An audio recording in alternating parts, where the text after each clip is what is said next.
Hello everyone, it's lovely to see you, though you probably weren't expecting to see me. I'm usually cage fighting on Sunday.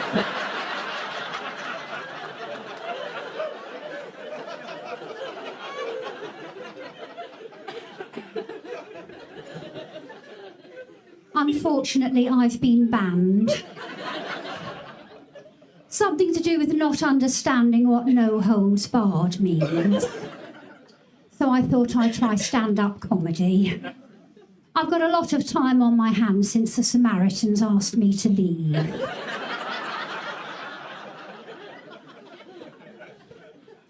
I did try adult education, but words cannot describe the humiliation that was life drawing for beginners. I know they say a bad workman blames his tools, but there are some images not even a 6B pencil can capture. My name's Sally and I'm married to Roger. He's an oxymoron. By that I mean he's too stupid to be allowed to breathe. For my birthday he bought me a gym membership. I was hoping for a widow's pension.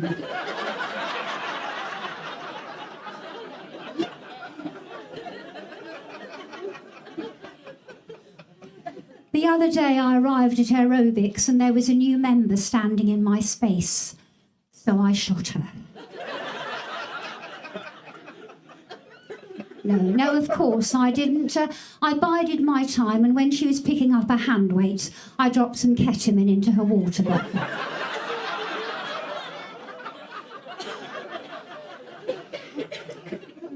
I'm the oldest in the dance class by about 20 years. I thought the other ladies were watching me closely because they were stunned by my stamina, but it turns out they're waiting for me to drop dead during Uptown Funk.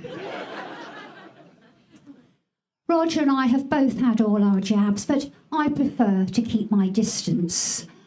For example, I have my lunch, usually a tuna baguette and a chicken cup of soup, on a tray in front of the television so I can catch up on the latest episode of My Lover, My Killer. If I want some light relief, there's always the Jeffrey Dahmer story. Roger has his lunch on a tray in his study because he's still working from home. Sometimes I mess with his head by taking him coffee in a mug marked tea.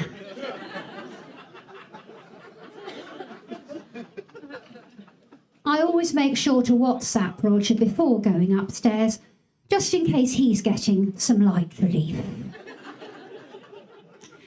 We don't want a repeat of the coronation fiasco. Roger also has an out himself most days when I go for my walk, during which time he can release his tensions. Now, ladies, we know that men have needs, but we don't have to be there when they satisfy them. Roger's like a lot of men, I suppose. He thinks about sex when he's doing other things. I think about other things.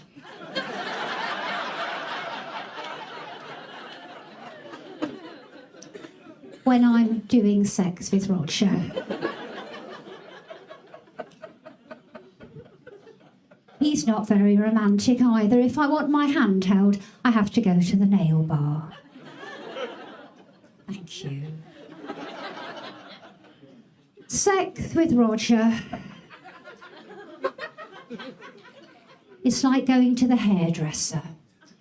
In the beginning, you're full of optimism, thinking this time it will be different. Halfway through, you realise you're not going to get the desired result. And at the end, even though you're disappointed, you say, "Thank you. That was lovely." When they show you your rear view in the mirror.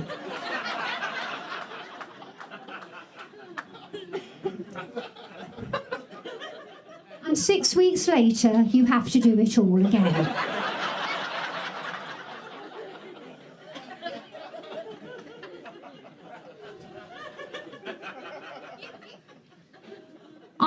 try taking a picture to show what I wanted. But that didn't work. And as for giving a tip at the end, don't even go there. Now, you might think that Roger would be good at sex because he spends so much time practicing when I'm out. But sadly, that's not the case. All these years together, and he still needs a sat-nav to find my G-spot.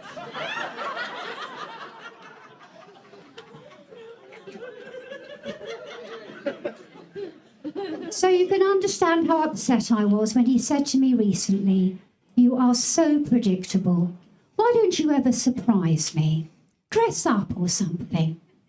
So the next day, when he got back from his walk, I did surprise him. I was wearing his mother's clothes.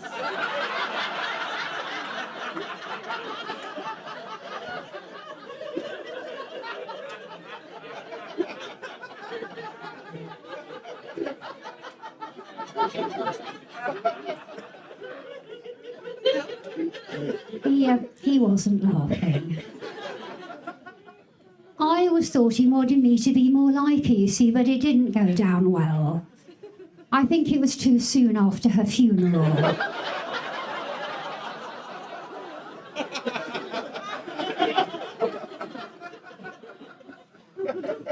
If I'd known Roger had a weak heart, I'd have done that ages ago. Anyway, the ambulance men were amazing. I take my hat off to them. It was Roger's mother's hat. Oh, that reminds me, years ago when our son Johnny was little, Roger refused to take me out to lunch on Mother's Day because he said I wasn't his mother. So this year, on Father's Day, I'm going to tell him, "You're not Johnny's father."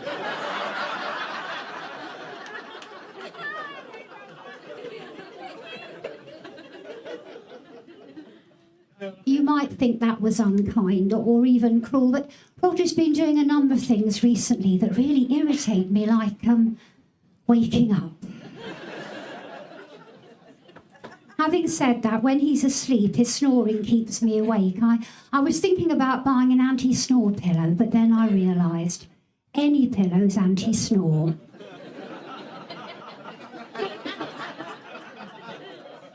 If you put it over someone's face. A few days ago, I had a surprise. I was in the supermarket and I needed the loo, and you know what? They've got a condom machine in the ladies at Tesco. I know you're surprised. You thought I shopped at Waitrose, didn't you? As I was leaving Tesco, I was approached by a homeless man who said, "Any change?" I had to tell him, "Sorry, no, my husband's still useless in bed."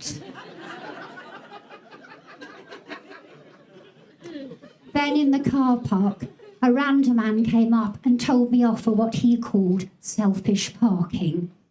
So I shot him. No, of course I didn't. I waited till he was out of sight and then I keyed his car.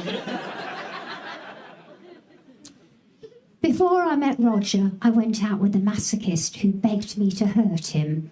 So I slept with his best friend. He said that wasn't what he meant, so I had to think of something else. I waited till he'd videoed the whole of the Japanese Grand Prix, and then, just as he sat down to watch it from the beginning, I told him who'd won.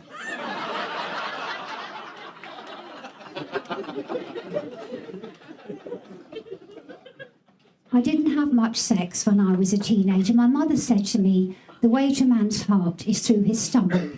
And in those days, I wasn't very good in the kitchen. Eventually, I found out if you go down about 6 inches, it's a lot quicker. More effective, and you don't have to stand up for so long. Another thing my mother told me was the best place to meet your life partner was at work. And then once I reminded her that was where Rose met Fred West. And we heard no more about it. These days, my mother's in a persistent vegetative state, or as I like to call it, constantly watching Countdown. If she sees an ugly person on the television, she'll say, well, he can't help what he looks like, but he could stay indoors. She said that when she first met Roger. But I wasn't put off. Within weeks of our meeting, we'd moved in together and were doing the things that married people do, having sex when only one person wants it, not having sex because the other person doesn't want it, and lying together silently, side by side in the darkness after sex, which neither of us wanted, but both of us thought the other one did. You don't plan not to have sex with the person you marry. It's a bit like buying some food you've got every intention of eating, and then weeks later you find it at the back of the fridge or the cupboard. It's past its sell-by date. You don't fancy it anymore. And you can't even work out why you bought it in the first place. These days, though, I do my best not to overstimulate Roger, and to that end, I only ever serve decaffeinated coffee in the evenings as a precaution. But if I really want to dampen his ardour, I replace his Viagra with laxatives. I will occasionally oblige, though, because I find afterwards he's much more willing to clean the oven. Little tip there for the girls. Oh, another little tip, ladies, when you're getting on a bit, don't get your hysterectomy on Groupon. My friend Angela did, and 6 months later she's still picking the iron filings out of her Spanx. Now, Angela's divorced. Sadly, she doesn't have anyone to clean her oven. But she has found this marvellous app that helps her meet suitable men. It's called Check a Trade. Anyway, I think it's time I was going. When I was on my way out tonight, I tripped and I fell over a pile of Roger's shoes in the hall, and I hurt my knee quite badly. He stuck his head out of the living room door and said, "Careful." So I shot him. Thank you very much. I've been Sally Firth. Thank you.